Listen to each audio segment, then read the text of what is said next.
Muli po magandang gabi sa ating pong lahat mga kapatid. At tayo po ay mag-i-start na po sa ating pong online Bible study. At after po, meron din po tayong prayer meeting po. At sa ating pong panimula, awitin po natin Palasyo sa Kaitaasan, habang pong hinihintay din po natin na makapag-join ang ilan pong mga kapatid.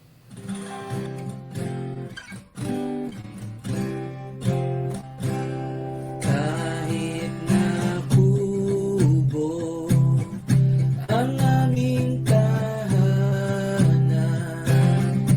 dito sa lupa, may kasiyahan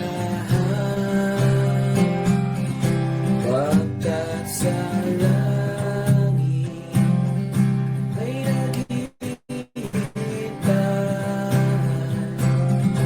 ang kaharian ditong lantan.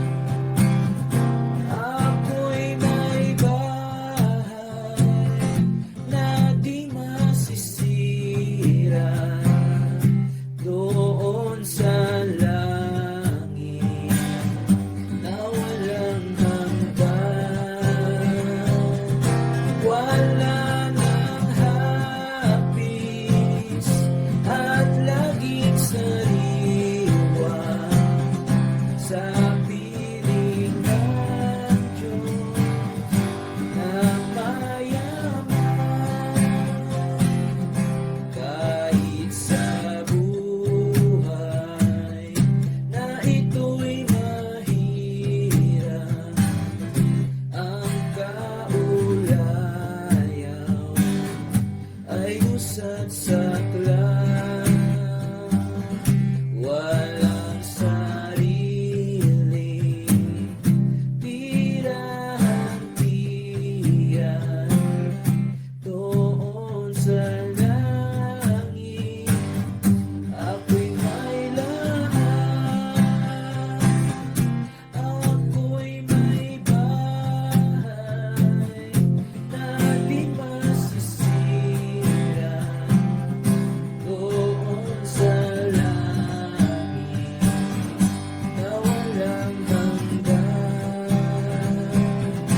Wala nang hapis at laging sariwa sa piling ng Diyos na mayaman.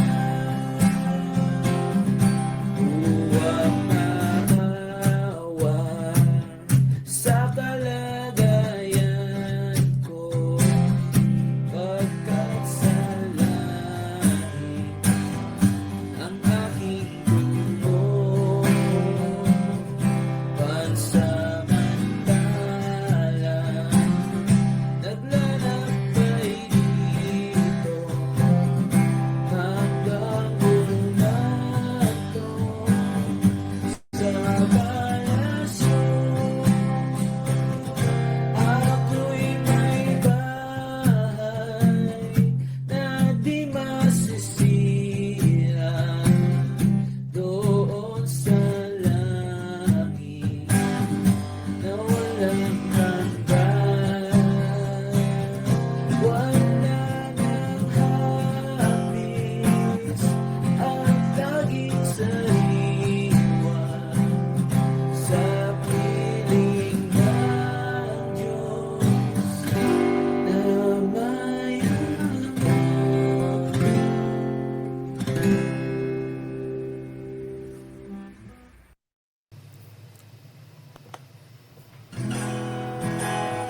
Ayan po, salamat po. Marahil po ay isunod po natin yung sa lupang mataas. Sige po, muli po tayong umawit at awitin naman po natin yung sa lupang mataas.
Ayaw kong laging may takot at alinlangan ang loob. Kung ang iba'y di antugtog, ang nais ko ay tumayo. Buhatin mo at itatag ang paa ko sa mataas, kaysa kahapon na tuklas hanggang sa langit tumakas. Ang aking ibig tirahan, itaas na sa libutan. Kahit tukso'y lumagsama, pag-asa mo'y bubuhay. Buhatin mo at itatag ang paa ko sa mataas, kaysa kahapon na tuklas hanggang sa langit tumakas. Ang karurukay nais ko na maabot hanggang dulo, hindi magtutugot ako hanggat di mabagay Kristo.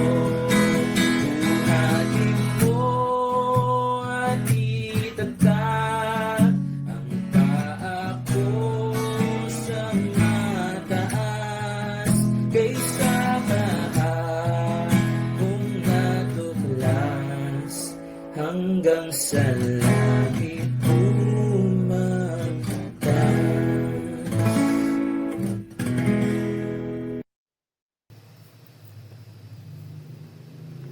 Po, salamat po sa ating pong mga inawit mga kapatid. Purihin po ang Diyos. At ngayon po, tayo naman po ay dumako po sa ating pong opening prayer. Nang sa gayon po tayo po ay patuloy pong humingi ng patnubay po sa Diyos sa ating pong pagtitipon through online. Let us pray po.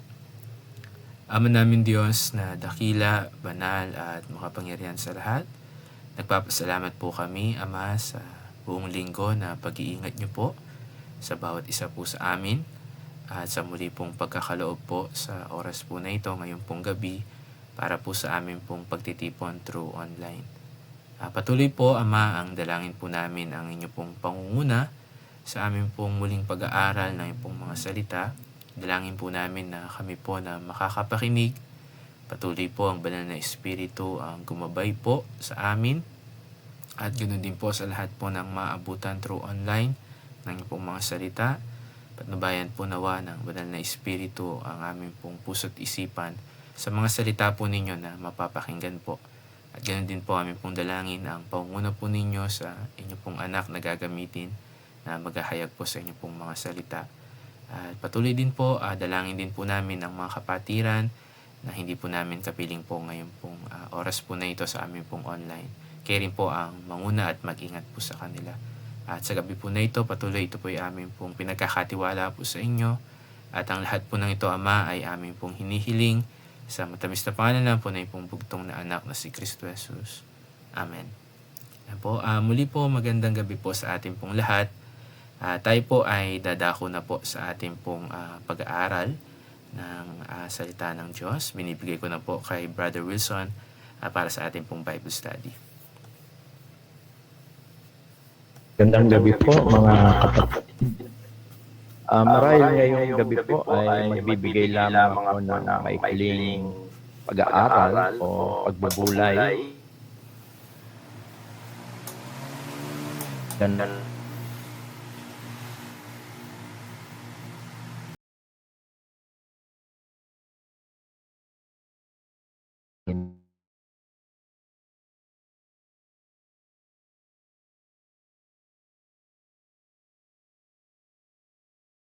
Para po sa ating pong pagbulayan.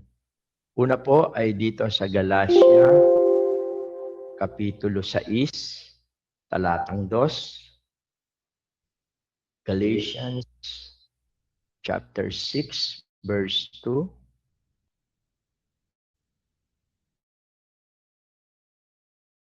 po.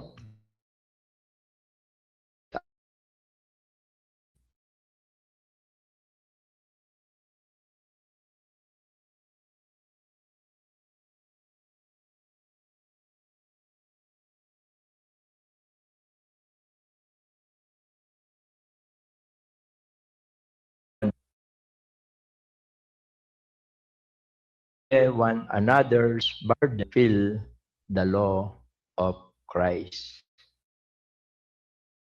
Isang talo ay tanahin dito ay sa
end of God and salita.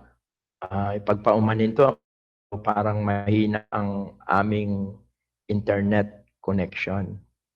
Kaya minsan pa ako siyang nawawala po, no? Ipagpaumanin po yung pawala-wala dahil mahina po yung aking internet connection. Dito po sa ating mga binasa, una po ay sinulat ni Pablo sa church sa Galacia na bilang isang iglesia, sila po ay magdalahan ng mga pasanin sa buhay. At maliwanag na ang pagtugon sa katotohanan ito ay nakakatupad po tayo sa mga utos ng Panginoon o yung sa kautusan ng Panginoon. At alam natin na ang kautusan ng Panginoon ay ang magmahalan tayo sa isa't isa. Pero bago po natin talakayin ang mga ilang mga pasanin na dapat po nating pagtulong-tulungan bilang isang kalipunan, bilang isang local church, ay nais ko po munang bigyan diin natin ang ginawa ng ating Panginoon. Sapagkat ang ating Panginoon, ayon dito sa Isaiah 53, tunay na pinasan niya ang ating mga kasalanan. Tinutukoy po niya rito yung ating mga griefs, yung mga karamdaman, kalungkutan, ang lahat po ng yan ay binunga ng kasalanan. Kaya sa mga susunod na verse, makikita po natin dito sa Isaiah 53 verse 4, sabi niya sa verse 5, "But he was wounded for our transgression." Sabi sa English, ngunit siya'y nasugatan dahil sa ating mga pagsalangsang. Siya'y nabugbog dahil sa ating mga kasamaan. Ang parusa ng tungkol sa ating kapayapaan ay nasa kanya. At sa pamagitan ng kanyang mga latay ay nagsigaling tayo. Actually po, ang Isaiah 53, isa po ito sa mga prophecy concerning sa suffering po ng ating Panginoong Yesus o na ang Messiah, ang tagapagligtas. At mga ilang katotohanan po rito ang tunay na nakita natin na ang mga sufferings po niya ay mararanasan niya because of us, nang dahil po sa atin, nang dahil po sa ating mga pagsalangsang, nang dahil po sa ating mga kasalanan. Maliwanag na hindi lamang po tayo tinulungan ng Panginoon, mismo siya po ang nagdala ng ating kasalanan doon sa krus. Kaya po, dahil po diyan, dahil po sa ginawa ng Panginoon sa atin, minarapat din na ang bawat isa po sa atin ay magdalahan ng mga pasanin bilang isang lokal na iglesia.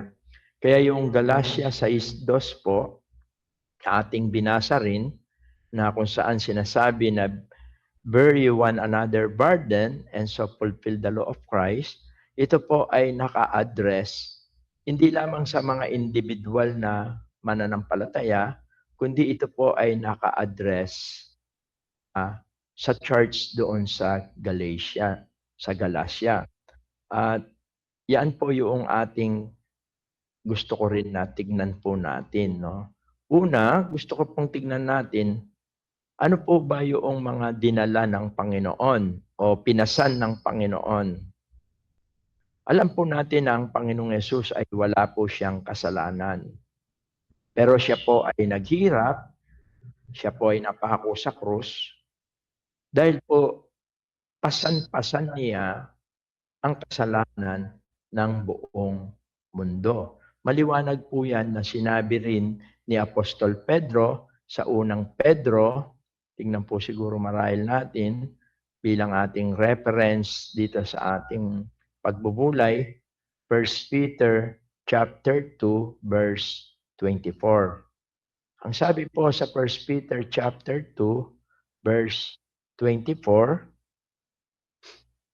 sabi ni Pedro po sa kanyang sulat, sabi niya, siya rin ang nagdala ng ating mga kasalanan sa kanyang katawan sa ibabaw ng kahoy upang iran na dahil sa kanyang mga sugat ay nagsigaling tayo. Maliwanag po dito sa ating pagninilay na ang kamatayan ng ating Panginoong Yesus, bagamat siya po ay hindi nagkasala, pero siya po ay naghirap at namatay sa krus dahil binayaran po niya ang kasalanan ng bawat isa po sa atin. Sapagkat ang kabayaran ng kasalanan po natin ay kamatayan. Tayo po ang makasalanan, pero naghirapan. Tayo po ang may utang, pero siya po ang nagbayad. Dala-dala ng ating Panginoon, pasan-pasan po niya yung ating kasalanan, yung ating kahihiyan, yung ating parusa, yung ating pagkabulid, no, yung ating kaparusahan. Dala-dala po niya yan.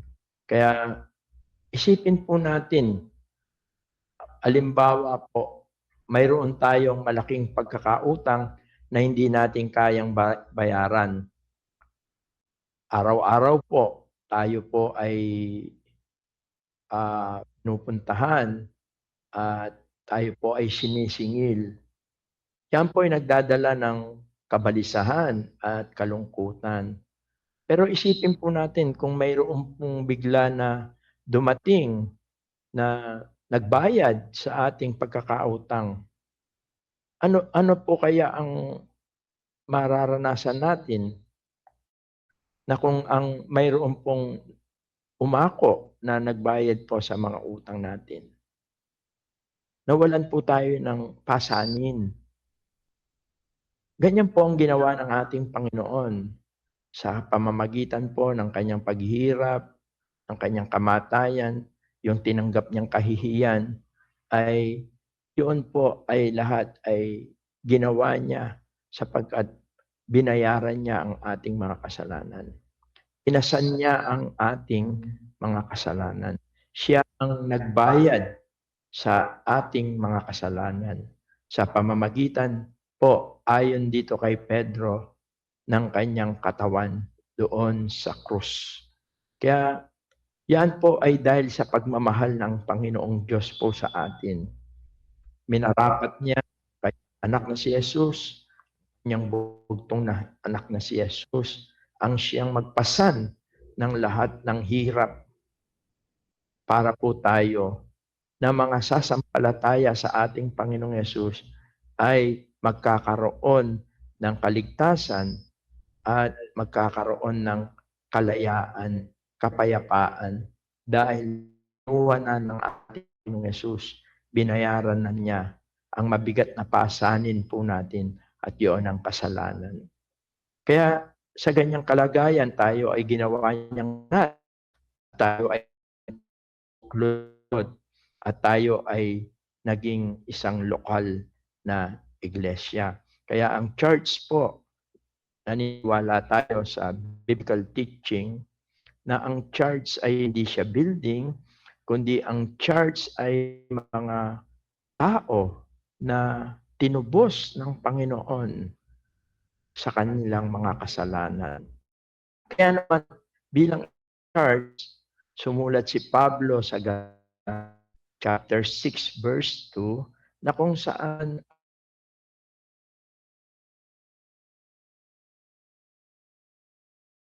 bawat bahagi ng katawan ng Panginoon, ang iglesia, ay matutunan din na makipasan sa pasanin ng iglesia. Dahil binuhat ni Jesus, pasanin natin, gusto rin niya na tumulong tayo sa pagbuhat ng mga pasanin ng iglesia. Ang church ay para po siyang isang pamilya. Kahit sa pamilya po natin, mayroon po tayong mga kanya-kanyang mga pasanin. No? Pero mahalaga na sa loob ng iglesia ay makiisa tayo sa pagpasan, sa pagbuhat ng mga pasanin ng iglesia. Una na po ay ang mga, sabihin natin, yung mga kapatid na nanghihina sa pananampalataya. Ayon dito sa unang Tesalonica, chapter 5, dito po sa verse 14, kung minsan po kasi hindi po lahat tayo ay masigla sa ating spiritual na buhay. Mayroon mga natawag na spiritually weak, no? Sila ay mahina, bunga ng kakulangan nila ng pakikipagtipon, pananalangin, pagbabasa ng Biblia, pagsunod sa Panginoon.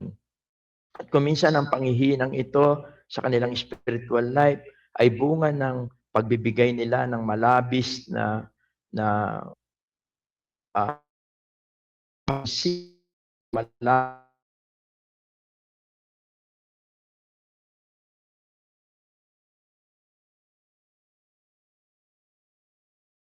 sa 1 Thessalonians chapter 5, verse 14, at aming ipinamamanik sa inyo, ang tinutukoy po niya rito ay ang mga Kristiyano doon sa Thessalonica, mayroong pakikiusap, hindi lang si Pablo, yung salitang aming, ito po ay silang mga ginagamit ng Diyos doon sa Thessalonica, mayroon silang pakiusap sa mga taga-Thessalonica. Ano po yun? Sabi niya, at aming ipinamamanig sa inyo, kapatid, na inyong paalalahanan ang manggugulo, palakasin ang mahihinang loob, alalayan ang mahihina, at maging mapagpainuod kayo sa lahat-lahat.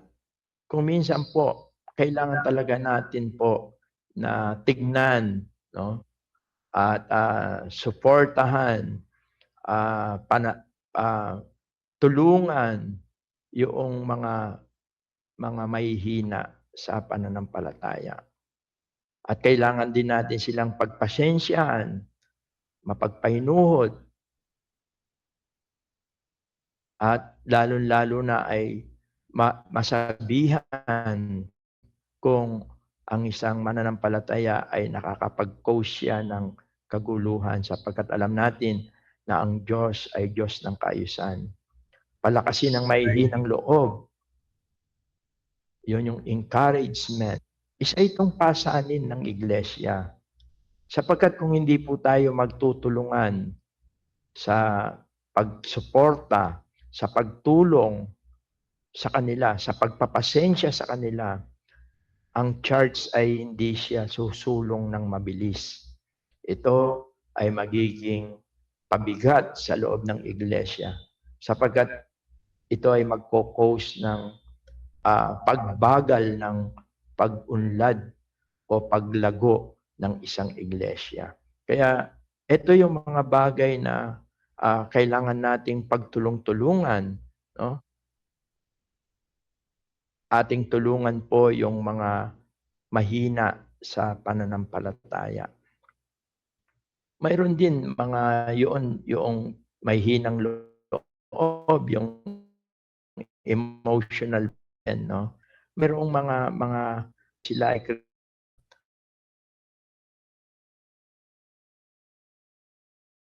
ng mga suliranin.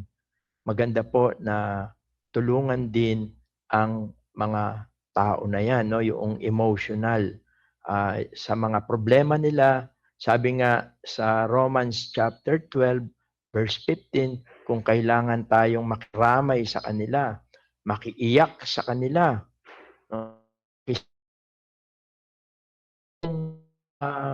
Isang bagay na kailangan natin na pagtulong-tulungan sa loob ng iglesia. Sabi niya, makigalak kayo sa nagagalak, makiiyak kayo sa nagsisiiyak. Kaya nga, pagka mayroon pong mga kapatiran po tayo na nagse-celebrate ng mga kasiyahan, ng kagalakan, tulad ng mga anibersaryo, tulad ng mga birthday, mga pasasalamat, tayo po ay nakikibahagi at kung sila naman ay dumaranas ng mga pagsubok, mga suliranin, tayo naman ay nakikiramay sa kanila. Mahalaga po yan. Sa ganyang paraan tayo ay nagdadalahan ng mga pasanin ng bawat isa. At ang pinakamainam din po sa bagay na yan ay yung ipanalangin ang isa't isa. Kaya kung makikita natin sa loob ng iglesia, sa loob ng church, hindi po tayo dumadalo lang, kundi sa ating pagdalo, mayroon tayong nagiging bahagi sa bagay po na yan. Sabi nga, hindi lang po tayo kumbaga parang na-entertain, no? O parang nanonood, kundi tayo ay kalahok sa lahat ng mga bagay, mga pangangailangan, mga gawain sa iglesia. Mga paglilingkod, no? Napakahalaga rin na makita natin ang isang bagay po na ito, na tayo ay makatulong sa mga gawain ng Diyos, no? Maglingkod at tumulong sa gawain ng Diyos. Meron kasi akong isang nabasa na sabi raw nung isang leader, sabi niya raw sa isang kapatid, sabi niya, tulungan mo naman ako na buhatin yung lamesa natin at ilalagay natin doon sa harap kasi nasa likod yung lamesa. Ang sabi raw noong kapatid, sige po, sabi niya, ipag-pray ko po kayo. Maganda po yung pinapanalangin natin yung mga leaders natin. Pero minsan po, hindi sapat yung panalangin. Gapay natin. Tulad po, madadala yung lamesa doon po sa harapan. Ay isang comedy, nakakatawa, pero kung minsan ay ganun po ang hulihan. Kung babalikan natin sa Galatians chapter 6 verse 9, alam niyo po ang pakikilahok, ang pakikibahagi sa mga pasanin sa loob ng church. Ah, ito po ay may kalakip na gantimpala, no? At siguro bago ko rin basahin ito, baka makalimutan ko rin. Kung minsan, hindi lang yung effort natin, hindi lang yung katawan natin, kung minsan maging sa mga gastusin din, no? Maganda rin po na nakikilahok tayo sa mga pasanin ng iglesia. Sapagkat ang pakikilahok sa pakikipasan sa mga pangangailangan ng iglesia ay mayroon pong nakalaan na gantimpala ang Panginoon. Ang sabi niya rito sa Galatians 6:9, sabi niya, huwag tayong mga pagod sa paggawa ng mabuti, sapagkat sa kapanahunan ay magsisipag-ani tayo kung hindi tayo maghihimagod. Ang tinutukoy dito ni Pablo ay ang pakikilahok, pakikibahagi, pagtulong, kooperasyon, no? Pakikiisa sa pagpasan ng mga pangangailangan ng iglesia, hindi lamang sa espiritual, pisikal, maging sa pinansyal. Ito, salitang magsisipag-ani, ito ay isang blessing. Kapag tayo ay nagtatanim, ay iyan ay mayroong bunga at yan ay aanihin natin. Magpatuloy tayo. Maging consistent tayo sa pakikilahok at pakikibahagi sa loob ng iglesia.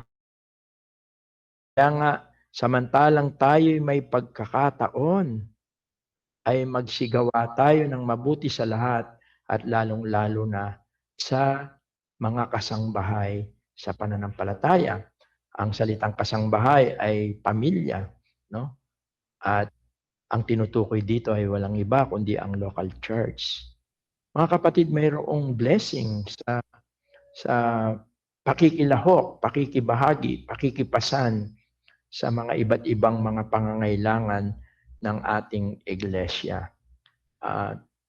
Isa na rito ang kagalakan, no?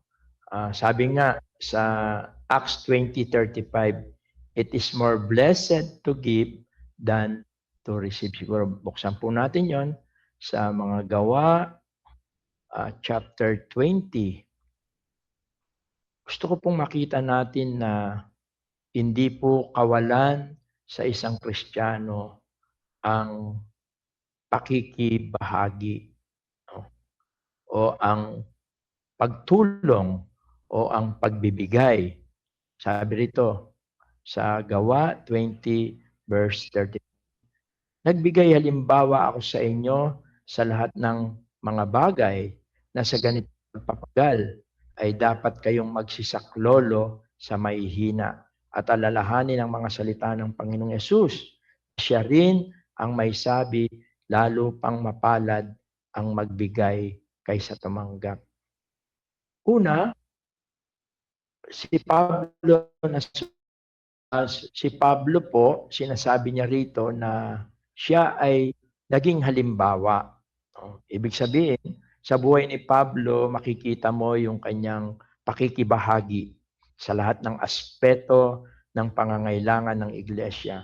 Spiritual man, physical man, o ito man ay pinansyal. Sabi niya, nakibahagi. Sabi niya, sa ganitong pagpapagal ay dapat kayong magsisaklolo sa mahihina. Pero pagkatapos nito, sinabi niya ang isang katotohanan na mula sa Panginoon. Sabi niya, siya rin ang may sabi, ang tinutukoy niya ay ang Panginoon, lalo pang mapalad ang magbigay kaysa tumanggap. Tunay na ang isa pong pagtulong, pagbibigay o pakikibahagi, no, ano man yung bagay na yon, mayroon pong pagpapala yon. Hindi po kawalan ang tayo po ay makibahagi. Bagkus ay nagiging mapalad sa harapan ng Panginoon. At ang ating pong pagtulong, nakakatulong ito upang tumibay, lumakas, umunlad, sumulong ang ating lokal na iglesia. Sabi nga sa unang Korinto, 1 Corinthians, chapter 12, verse 26,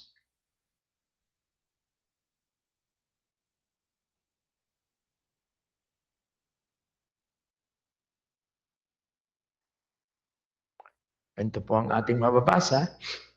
At kung ang isang sangkap ay nagdaramdam, tinutukoy po rito, ito yung church kasi inalintulad tayo sa isang katawan. Po. Sabi niya, at kung ang isang sangkap o yung bahagi ng katawan ay nagdaramdam, ang lahat ng mga sangkap ay nangagdaramdam na kasama niya. O kung ang isang sangkap ay nagkakapuri, ang lahat ng sangkap ay nagagalak na kasama niya.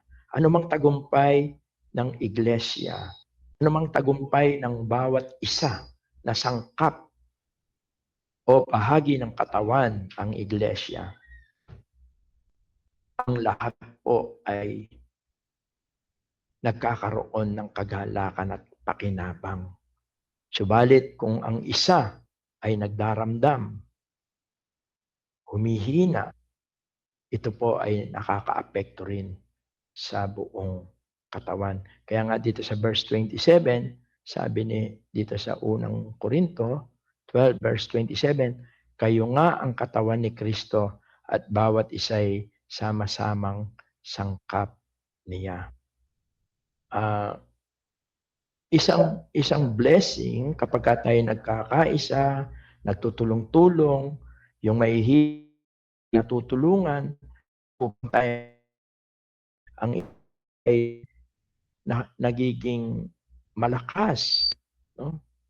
At ang katawan ay napapano.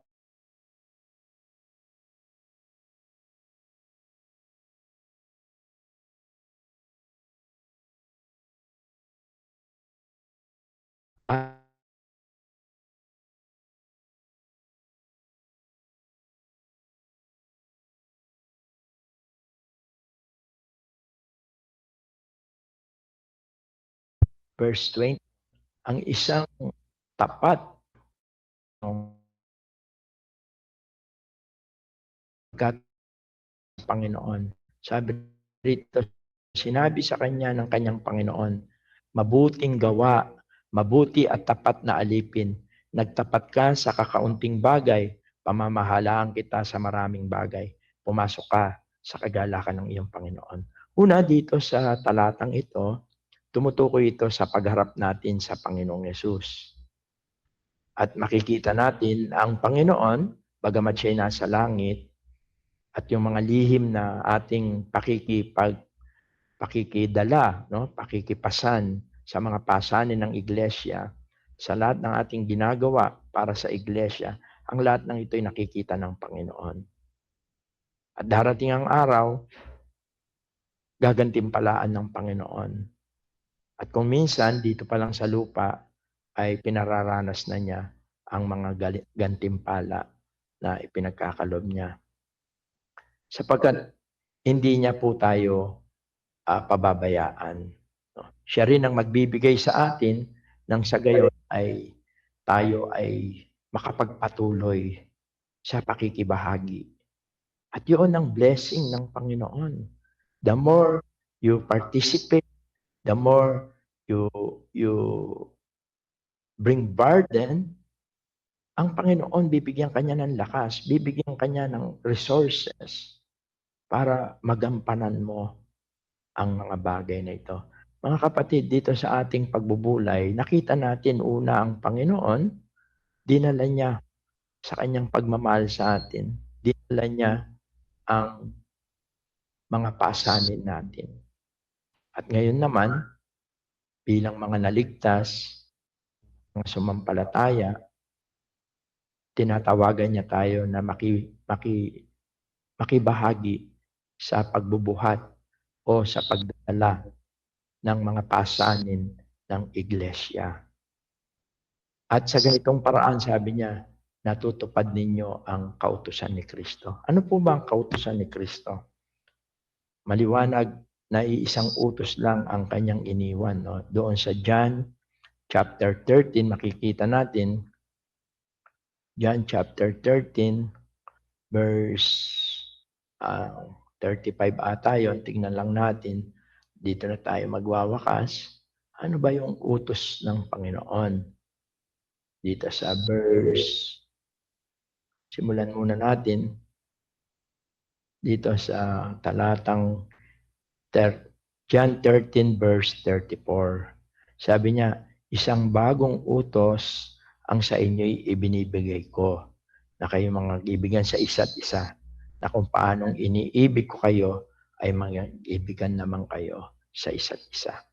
Ang mahalaga po, sa pakikibahagi natin ng pagpasan ng mga pangangailangan sa iglesia, ito po ay ginagawa natin dahil sa pag-ibig natin sa Panginoon, pag-ibig natin sa isa't isa, at ang pag-ibig po natin sa mga naliligaw na mayroon po akong illustration na gustong iwan sa inyo. Mayroon isang local church, dahil sila ay medyo dumadami na, hindi na sila magkasya doon sa kanilang kapilya, kaya minarapat nila na lumipat ng ibang lugar at kumuha ng medyo malaking kapilya o pagtitipunan. Kaya nangyari ay mayroong isang kapatid na nag-volunteer na mayroon siyang kalabaw at mayroon siyang yung kalabaw niya may hila-hila na parang lalagyan ng mga gamit. No? Kaya nagtulong-tulong ang lahat. No? At ang iba ay naglakad na at yung isa ay sumakay sa kalabaw at mayroon siyang kariton na hila-hila yung kalabaw. Nandun yung lahat ng mga gamit ng mga may piano, blackboard, lahat ng mga libro nila doon, mga upuan, dala-dala nila doon para ilipat doon sa isang church o doon sa isang kapilya o sa isang lugar na pagtitipunan nila. Kaya lang, parang yung nagpapaandar ng kalabaw, yung pinaka-leader nila, parang napansin niya hirap na hirap yung kalabaw. Kahit na anong palo niya, kahit na anong bulyaw niya sa kalabaw, napakabagal ng kalabaw. Alam nyo, ano ang dahilan? Hindi naman sira yung mga gulong. At alam niya na malakas ang kanyang kalabaw. Ang naging problema, marami pala na nakasabit doon sa likod at naglalaro-laro. Kaya napakabagal ng pagtakbo nila. Nawa ay hindi maranasan ng ating kalipunan ang bagay na ito. Naway ang bawat isa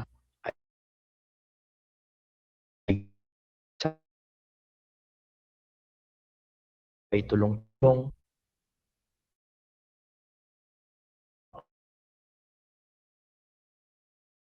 sa gawain tayo sa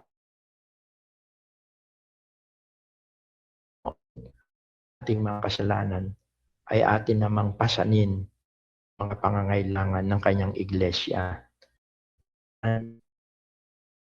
Ito'y kanyang iglesia na itinatag at itinayo niya sa pamamagitan ng kanyang kamatayan at muling pagkabuhay. Let us pray po. Salamat po sa gabing ito. Salamat po sa iyong mga salita. Naway makita mo kami bilang isang na iglesia na tulong-tulong, napasanin lahat ngayon ng iyong iglesia. Maging man ay spiritual, ito man ay physical, at ito man ay pinansyal. At nakita rin po namin na hindi ka po nagpapabaya sa bawat anak mo na nakikibahagi at tumutulong sa pagsaan sa iyong gawain. Salamat sa gantimpala na iyong kaloob, hindi lamang dito sa lupa, kundi hanggang diyan sa langit. Pagpalain mo, O Diyos, ang iyong mga salita. Pagpalain mo rin po ang bawat isa. At ang lahat po ng ito ay aming samot dalangin sa makapangyarihang pangalan po ng iyong bugtong na anak na si Jesus. Amen. Good evening and God bless po. Isa po sa atin.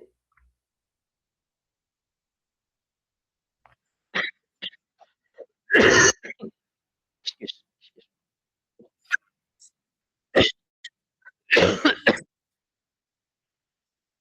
At ngayon po, darako po tayo kung meron po tayong nais pong itanong bago po tayo mag-close sa ating um, Bible study at lumipat po sa ating pong next activity ngayon po sa ating online ang prayer meeting po natin bago po tayo mag-end ng ating pong live. Baka meron po tayong nais po na itanong po sa ating pong naging pagpupulay-pulay. At patuloy po, ipanalangin po natin nawa makita rin po ito sa ating pong local church sa Valenzuela.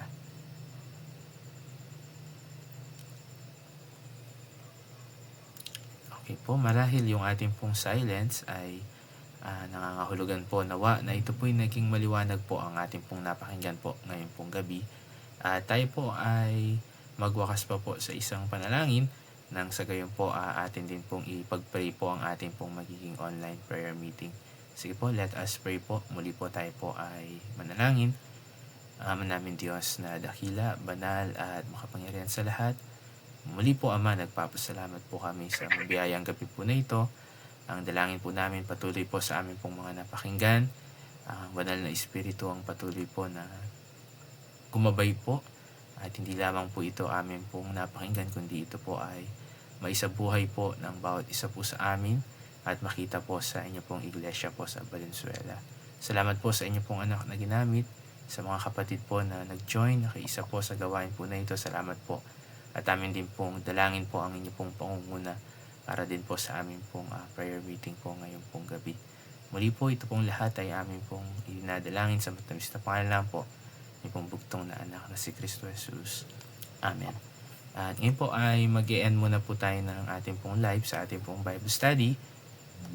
At tayo po ay dadako na po sa ating pong prayer meeting.